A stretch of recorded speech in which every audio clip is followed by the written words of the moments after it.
진짜 무서운 건 내가 여기서 죽어도 아무도 모른다는 거예요. 제 손에는 수류탄이 쥐어져 있었어요. 쿠르스크 전선, 영하 15도의 새벽이었죠. 제 옆에는 분대원 6명이 함께 왔는데 지금 숨 쉬는 건 저와 정수형 뿐이에요. 정수형은 배에 파편이 박혀 신음도 제대로 못하고 있었고 저는 왼쪽 다리에 감각이 없었어요. 100m 앞에서 우크라이나군이 다가오는 발소리가 들렸습니다. 잡히면 자폭해라. 수치스럽게 포로가 되지 마라. 출발 전 지휘관이 했던 말이 귓가에 맴돌았어요. 제 엄지손가락은 안전핀에 걸려 있었죠. 뽑으면 5초 후에 터져요. 정수형과 저, 그리고 다가오는 적군까지 다 죽는 거예요. 그런데 이상했습니다. 손이 움직이지 않았어요. 저는 21살이에요. 3개월 전까지 순천에서 평범하게 군 복무를 하고 있었죠. 어머니는 면회 올 때마다 직접 만든 순대를 가져오셨고 저는 제대하면 운전을 배워서 트럭 기사가 되겠다고 꿈꿨어요. 그런데 지금 저는 이름도 모르는 나라의 얼어붙은 땅에서 한 번도 만난 적 없는 사람들을 향해 총을 쐈고 함께 온 동료들은 차가운 눈 위에 쓰러져 있어요. 왜 제가 여기 있는 걸까요? 이건 훈련이라고 했거든요. 러시아에서 특별 훈련을 받는다고 했어요. 어머니한테 인사도 못하고 떠났죠. 2주면 돌아온다고 했으니까요. 발소리가 50m 앞까지 왔습니다. 제 손은 여전히 안전핀 위에 있었어요. 머릿속에서 두 개의 목소리가 싸웠죠. 조국을 위해 죽어라. 살고 싶다. 저는 결국 수류탄을 눈 위에 내려놓았습니다. 그리고 두 손을 들었어요. 이것이 제가 한국으로 가게 된 이야기예요. 이 영상이 끝날 때쯤 여러분은 이해하시게 될 거예요. 왜 21살 청년이 수천 킬로미터 떨어진 전쟁터에서 수류탄을 내려놓았는지, 그리고 왜 그것이 배신이 아니라 생존이었는지. 저는 지금부터 그 이야기를 하려고 해요. 아직 구독하지 않으셨다면 구독 버튼 눌러주시고 끝까지 함께 해주세요. 3개월 전으로 돌아가 볼게요. 저는 순천시 외곽의 보병 부대에서 복무하고 있었어요. 매일 새벽 5시에 기상 나팔이 울리면 눈을 떴고 6시까지 아침 점호를 마쳐야 했죠. 밥은 하루 3끼 나왔는데 솔직히 양이 넉넉하진 않았어요.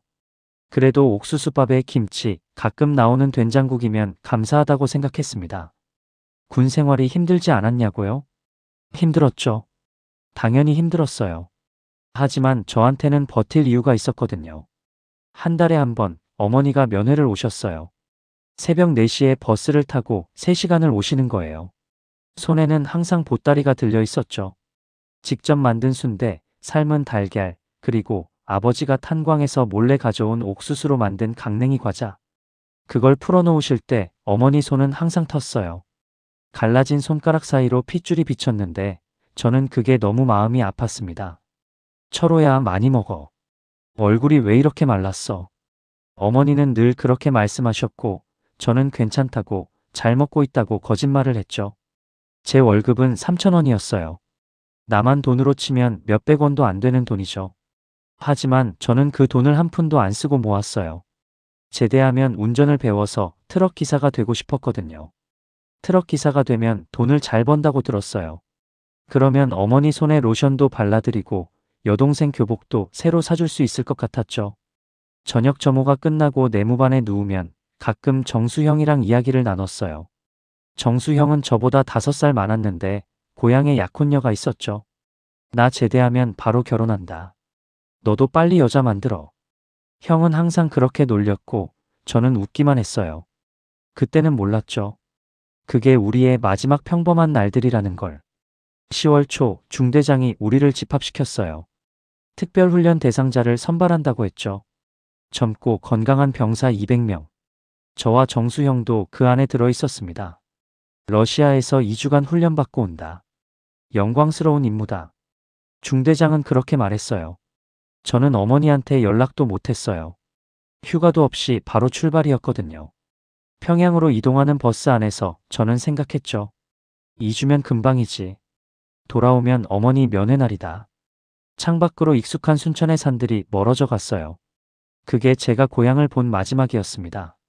평양에 도착했을 때까지만 해도 저는 아무것도 몰랐어요.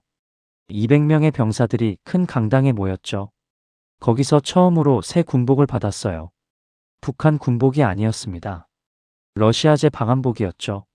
두껍고 따뜻했어요. 솔직히 좀 신이 났습니다. 우리 군복은 겨울에도 바람이 숭숭 들어왔거든요. 와, 형. 이거 진짜 따뜻하다. 정수 형한테 말했더니 형은 고개를 갸웃거렸어요. 근데 왜 러시아 군복을 주는 거지? 저는 대수롭지 않게 넘겼죠. 러시아에서 훈련받으니까 그런 거 아니겠냐고. 다음 날 새벽 우리는 버스에 실려서 어딘가로 이동했어요. 창문은 검은 천으로 가려져 있었습니다. 밖이 안 보였어요. 왜 가리는 건지 물어봤더니 보안 때문이라고만 했죠. 한참을 달리다가 버스가 멈췄고 우리는 비행기에 올라탔습니다. 비행기를 타본 건 그때가 처음이었어요. 8시간을 날았죠. 창밖으로 구름만 보였어요. 어디로 가는 건지 아무도 말해주지 않았습니다. 옆에 앉은 병사가 물었어요. 야, 러시아가 이렇게 멀어? 저도 몰랐어요. 지리 같은 건 배운 적이 없으니까요. 비행기가 착륙했을 때 문이 열리면서 칼바람이 들이닥쳤습니다. 영하 20도는 됐을 거예요. 숨을 쉬니까 코털이 얼어붙는 느낌이었죠. 활주로에 내렸는데 주변에 러시아어 간판들이 보였어요. 여기가 블라디보스토크라고 했습니다. 하지만 이상한 게 있었어요. 훈련소로 가는 게 아니라 우리는 또 다른 비행기로 갈아탔거든요. 더 작은 군용기였죠. 그때 처음으로 불안함을 느꼈습니다. 형, 훈련소가 왜 이렇게 멀어요? 정수 형 얼굴이 어두워졌어요. 나도 모르겠다. 두 번째 비행기에서 4시간을 더 갔습니다. 착륙하고 나서야 우리는 알게 됐죠. 여기가 어딘지. 쿠르스크, 러시아 국경 지역, 우크라이나와 전쟁 중인 최전방이었습니다. 우리를 맞이한 건 러시아군 장교였어요. 통역을 통해 말했죠. 너희는 내일부터 전투에 투입된다. 심장이 멈추는 것 같았습니다. 훈련이 아니었어요. 처음부터 훈련 같은 건 없었던 거예요. 제 옆에 있던 한 병사가 소리쳤어요. 우리는 훈련받으러 온 거라고요. 전쟁하러 온 거 아닙니다. 그 병사는 러시아군에게 끌려갔습니다. 다시는 못 봤어요. 그날 밤 200명의 병사들은 아무도 잠을 못 잤죠. 텐트 안에서 누군가 조용히 울고 있었습니다. 저도 울고 싶었어요. 하지만 눈물이 안 나왔어요. 머릿속에는 어머니 얼굴만 떠올랐습니다. 2주면 돌아온다고 했는데 그게 거짓말이라는 걸 저는 그제야 알았어요. 다음 날 아침 우리는 소총과 수류탄을 지급받았어요. 수류탄을 손에 쥐었을 때 그 무게가 아직도 생생해요. 묵직했죠. 400g짜리 쇳덩이가 제 손바닥 안에 있었어요. 지휘관이 말했습니다. 이건 적을 죽이는 용도가 아니다. 너희가 포로가 될 상황이 오면 이걸로 자폭해라. 조선 군인의 명예를 지켜라. 그 말을 듣는 순간 다리에 힘이 풀렸어요. 우리더러 죽으라는 거잖아요. 잡히면 그냥 죽으라는 거예요. 첫 전투는 그날 오후에 시작됐습니다. 우리 분대 7명이 러시아군 소대와 함께 우크라이나군 진지를 향해 돌격했죠. 총소리가 사방에서 들렸어요. 귀가 찢어지는 것 같았습니다. 눈앞에서 흙이 튀고 누군가의 비명이 들리고 연기 냄새가 코를 찔렀어요. 저는 난생 처음 사람을 향해 총을 쐈습니다. 맞았는지 안 맞았는지도 몰라요. 그냥 무작정 쐈어요. 살아야 했으니까요. 그날 분대원 7명 중에 1명이 죽었어요. 만수라는 친구였죠. 저보다 1살 어렸어요. 함경도 출신이었는데 입대 전에 어선에서 일했다고 했거든요. 머리에 총을 맞았습니다. 즉사였어요. 전투가 끝나고 철수할 때였습니다. 저는 만수 시체 앞에 멈춰 섰어요. 데려가야 하잖아요. 고향 땅에 묻어줘야 하잖아요. 뭐해? 빨리 와. 러시아군 소대장이 소리쳤어요. 통역이 옆에서 말했죠. 시체는 놔두래요. 근데 이건 우리 동료예요. 데려가야. 제 말이 끝나기도 전에 러시아군 소대장이 뭐라고 했습니다. 통역이 멈칫하더니 작은 소리로 옮겼어요. 조선인 시체는 상관없다고요. 어차피 기록도 안 한대요. 귀를 의심했습니다. 기록도 안 한다고요? 만수가 죽었는데 아무 기록도 안 남긴다고요? 정수 형이 제 팔을 잡아 끌었어요. 철호야, 가자. 우리도 죽어. 저는 끌려가면서 뒤를 돌아봤습니다. 만수가 눈 위에 누워 있었어요. 눈이 떠진 채로. 아무도 눈을 감겨주지 않았어요. 그날 밤 저는 수류탄을 꺼내서 한참을 쳐다봤습니다. 안전핀이 달린 동그란 쇳덩이. 이걸 뽑으면 5초 후에 터져요. 5초. 그 안에 뭘 생각할 수 있을까요? 만수는 왜 죽은 거지? 누구를 위해서? 그 질문이 머릿속을 떠나지 않았어요. 일주일 동안 전투가 4번 더 있었습니다. 분대원이 하나씩 줄어들었어요. 7명에서 6명, 6명에서 5명, 5명에서 4명. 다들 20도 안 된 애들이었죠. 죽을 때마다 시체를 버리고 와야 했습니다. 러시아군은 자기네 전사자는 수습하면서 우리 시체는 거들떠보지도 않았어요. 쟤네한테 우리는 사람도 아니야. 정수형이 어느 날 밤에 중얼거렸어요. 저도 그렇게 느꼈습니다. 우리는 동맹이 아니었어요. 그냥 총알바지였죠. 먼저 죽어도 되는 사람들. 형이 주머니에서 뭔가를 꺼냈어요. 작은 사진이었죠. 약혼녀 사진이에요. 모서리가 달아 있었어요. 형이 매일 밤 꺼내봤거든요. 나 걔한테 꼭 돌아가야 해. 결혼하기로 약속했단 말이야. 형 눈에 눈물이 고여 있었습니다. 저도 어머니 얼굴이 떠올랐어요. 튼 손으로 순대를 싸주시던 어머니. 새벽 4시 버스를 타고 면회 오시던 어머니. 나도 돌아가야 해. 그 생각이 처음으로 들었죠. 죽으면 안 된다. 어떻게든 살아야 한다. 하지만 어떡해요? 사방이 전쟁터인데. 도망칠 곳이 없는데. 저는 다시 수류탄을 쳐다봤습니다. 이게 제 마지막이 될 수도 있겠구나. 그 생각이 들었을 때 처음으로 진짜 무서웠어요. 살아남아야 한다. 그 생각뿐이었어요. 하지만 방법이 없었습니다. 도망치면요? 어디로 가요?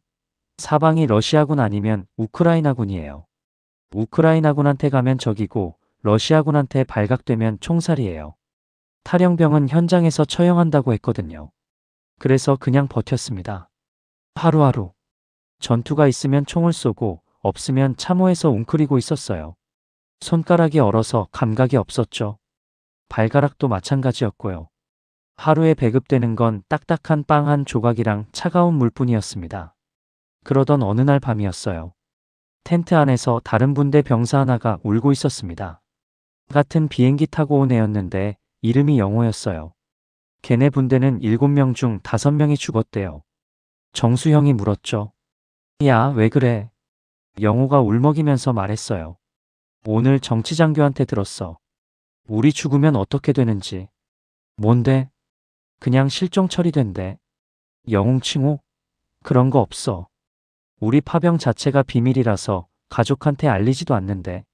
심장이 멈추는 것 같았어요. 무슨 소리야? 장렬히 전사하면 유가족 보상금 준다고 했잖아. 거짓말이래. 우리 명단은 북한에 없어. 애초에 훈련 간 거로 되어 있으니까. 여기서 죽으면 그냥 훈련 중 사고로 처리되는 거야. 시체도 못 찾았다고 하겠지. 영호가 고개를 떨궜어요. 만수 어머니는 아들이 어디서 죽었는지도 모르는 거야. 평생. 아무도 말을 못했습니다. 저는 만수 얼굴이 떠올랐어요. 눈 위에 버려진 채로 눈도 못 감고 누워있던. 걔 어머니는 아직도 아들이 훈련 갔다고 생각하고 있겠죠. 2주면 돌아온다고. 기다리고 있을 거예요. 하지만 만수는 안 돌아가요. 영원히. 그리고 저도요. 저도 여기서 죽으면 어머니는 평생 모르는 거예요. 제가 어디서 어떻게 죽었는지. 그날 밤 정수형이 저를 불렀어요.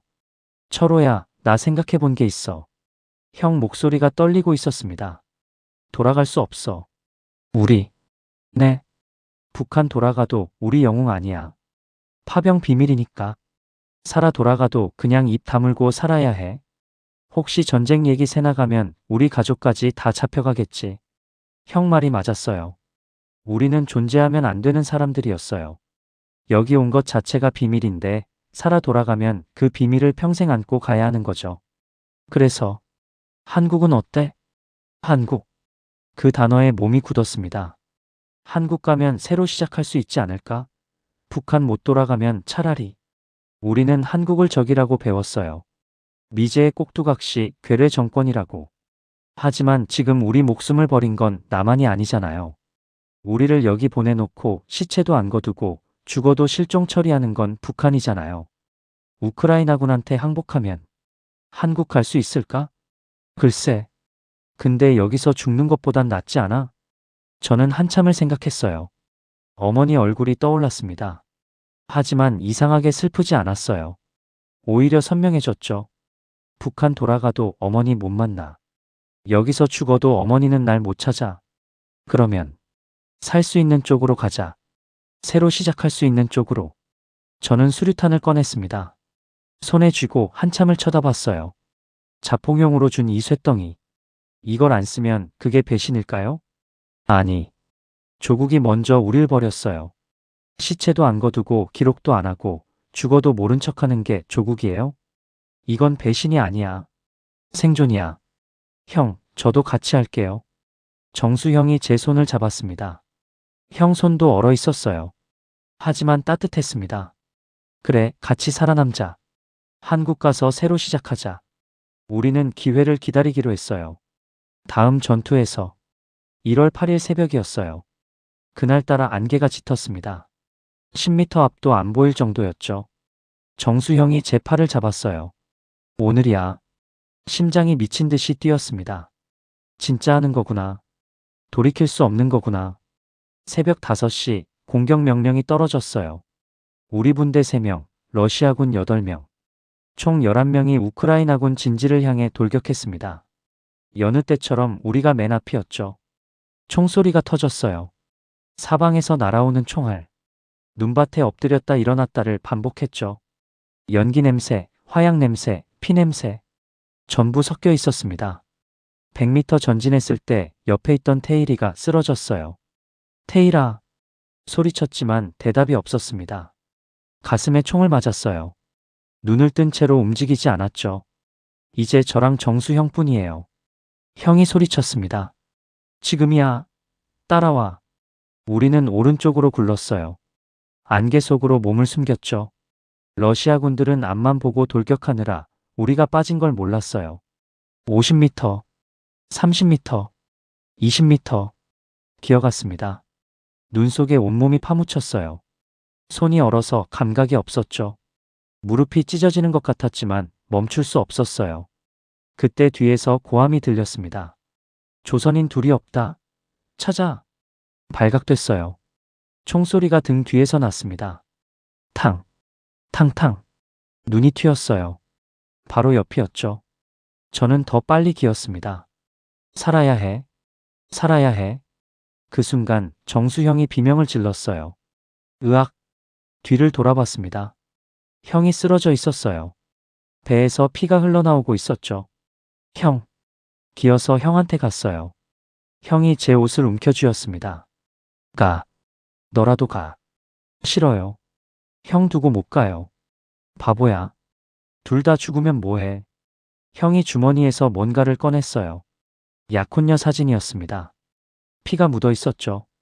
이거. 한국 가면 찾아줘. 내 대신. 형 안 돼요. 형도 가야 해요. 그때 또 총소리가 났습니다. 가까웠어요. 10m도 안 됐어요. 형이 저를 밀쳤습니다. 가라고. 저는 울면서 기었어요. 뒤도 안 돌아보고. 눈물이 얼어서 눈꺼풀에 붙었죠. 얼마나 갔을까요? 한 5분? 10분? 갑자기 앞에서 우크라이나어가 들렸습니다. 스토이, 스토이. 멈추라는 소리였어요. 총구가 제 머리에 겨눠져 있었죠. 저는 두 손을 들었습니다. 항복, 항복이요. 한국, 한국 가고 싶어요. 울먹이면서 소리쳤어요. 제대로 된 말이 안 나왔죠. 우크라이나 군인이 뭐라고 했는데 못 알아들었어요. 하지만 총을 내렸습니다. 그리고 저를 일으켜 세웠죠. 그 순간 눈물이 터졌어요. 살았구나. 살았어. 하지만 뒤를 돌아봤을 때 정수형은 보이지 않았습니다. 안개 속에 묻혀 있었죠. 총소리가 한 발 더 들렸어요. 그리고 조용해졌습니다. 저는 그 자리에 주저앉아서 울었어요. 형 대신 제가 살았습니다. 그게 기쁜 건지 슬픈 건지 아직도 모르겠어요. 우크라이나군이 저를 후방으로 이송했어요. 트럭 뒤에 실려서 몇 시간을 갔는지 모르겠어요. 정신이 반쯤 나가 있었거든요. 다리 부상 때문에 피가 계속 났고 온몸이 얼어 있었죠. 그런데 진짜 아픈 건 다리가 아니었습니다. 정수형. 눈을 감으면 형 얼굴이 보였어요. 피 묻은 사진을 건네주던 손. 가라고 소리치던 목소리. 마지막으로 들은 총소리. 형은 죽었을까요? 살았을까요? 아무도 알려주지 않았습니다. 우크라이나 군병원에 도착했을 때 의사가 제 다리를 치료해줬어요. 파편 3조각을 꺼냈대요. 마취 없이 했는데 아픈지도 몰랐어요. 멍하니 천장만 쳐다봤죠. 3일 후 통역관이 왔습니다. 당신 한국 가고 싶다고 했죠? 고개를 끄덕였어요. 한국 정부에서 연락 왔어요. 받아들일 의향이 있대요. 그 말을 듣는 순간 울컥했습니다. 진짜 갈 수 있는 거구나. 꿈이 아니구나. 하지만 기쁨보다 두려움이 더 컸어요. 진짜 괜찮은 걸까? 한국이 날 받아줄까? 우크라이나에서 2주를 더 있었어요. 조사를 받았죠. 어디서 왔는지, 어떻게 왔는지, 왜 항복했는지. 같은 질문을 수십 번 받았습니다. 저는 계속 같은 대답을 했어요. 저는 속아서 왔어요. 훈련이라고 했어요. 전쟁인 줄 몰랐어요. 그들은 고개를 끄덕였지만 눈빛은 경계하고 있었죠. 당연해요. 저는 적군이었으니까. 비행기를 타고 한국에 도착한 건 1월 말이었습니다. 인천공항. 비행기에서 내리는 순간 숨이 막혔어요. 사람이 너무 많았습니다. 불빛이 너무 밝았어요. 간판이 너무 화려했죠. 모든 게 정신없이 움직이고 있었어요. 북한에서 본 남한은 굶주린 거지들의 나라였거든요. 미제에 착취당하는 불쌍한 사람들이라고 배웠어요. 근데 여기요? 마트에 갔는데 라면만 50종류가 넘었습니다. 신라면, 진라면, 너구리, 짜파게티. 이름도 처음 들어보는 것들이 벽 한 면을 가득 채우고 있었어요. 북한에서 라면은 명절에나 먹는 거였거든요. 한 봉지에 2,000원이었는데 그게 일주일치 월급이었죠. 근데 여기선 800원이에요. 아무나 사 먹을 수 있어요.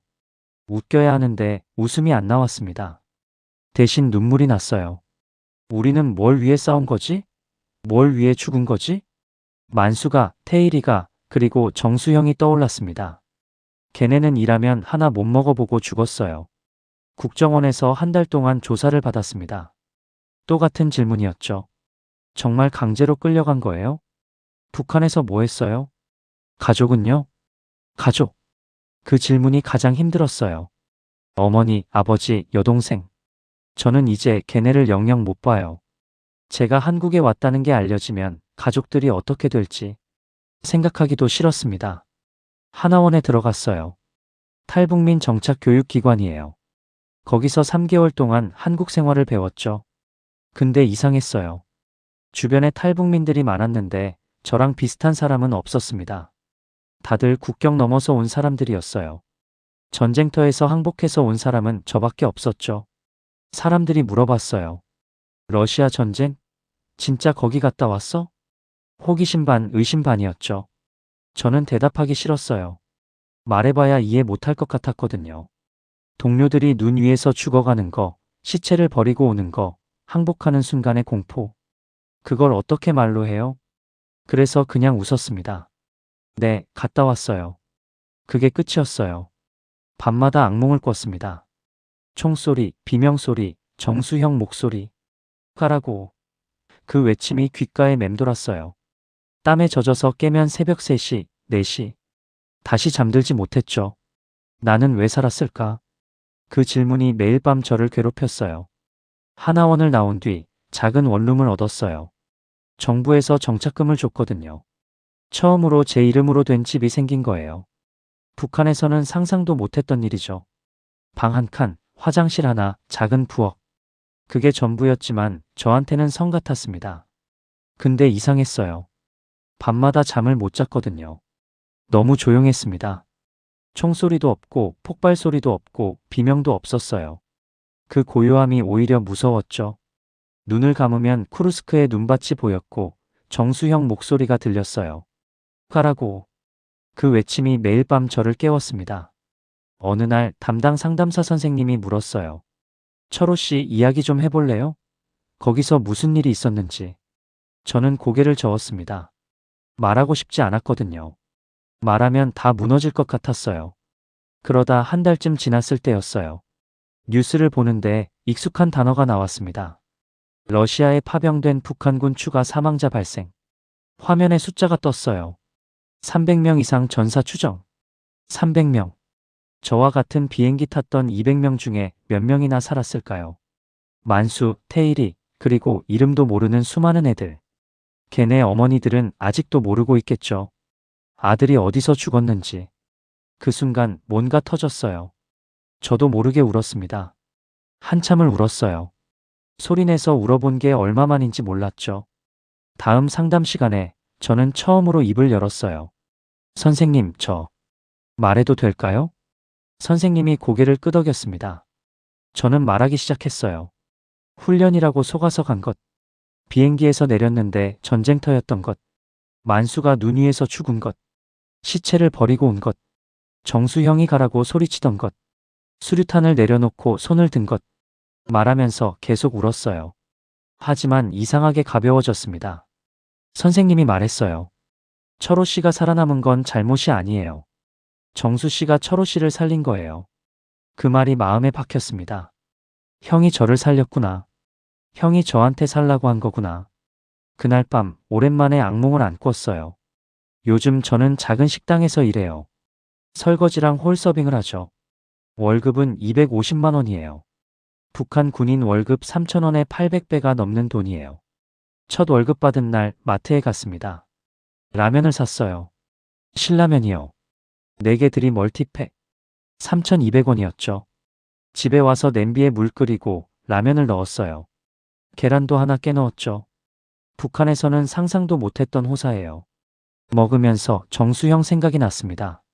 형, 나 라면 먹고 있어. 계란도 넣었어. 혼잣말이었지만 형한테 말하는 것 같았어요. 형 덕분에 살았어. 고마워. 눈물이 또 났지만 이번엔 슬프지만은 않았습니다. 저는 아직 어머니한테 연락 못해요. 연락하면 가족이 위험해지니까요. 여동생이 잘 크고 있는지, 아버지 허리는 좀 나아졌는지, 어머니 손은 여전히 트셨는지 아무것도 몰라요. 하지만 언젠가요. 제가 살아있다고 잘 살고 있다고 꼭 전할 거예요. 형한테도요. 형 약혼녀한테도요. 정수영이 저 대신 죽었어요. 마지막까지 절 살리려고 했어요.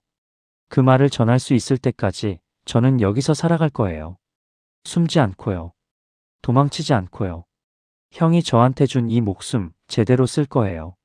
이것이 제 이야기였습니다. 속아서 전쟁터에 끌려간 21살 청년. 수류탄을 내려놓고 손을 든 병사. 그리고 한국에서 다시 시작하려는 한 사람의 이야기.